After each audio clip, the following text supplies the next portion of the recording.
Со 81 глас за и 19 против, пратениците го изгласаа предлог законот за изменување и дополнување на законот за прекршоците по скратена постапка. Со ова се отвара патот за старт на системот за автоматско снимање и санкционирање на сообраќајни прекршоци Безбеден град од 1 февруари.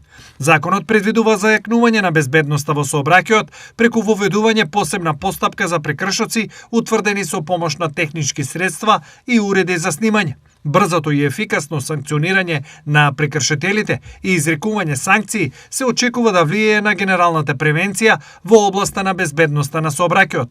Кога системот ќе биде целосно пуштен во употреба, сопствениците на возилата за кои е утврден прекршок ќе добиваат SMS порака и e-пошта со линк за преземање записник со платен налог. Прекршоците ќе може да се платат електронски, а при навремено плаќање нема да се наплаќаат дополнителни трошоци.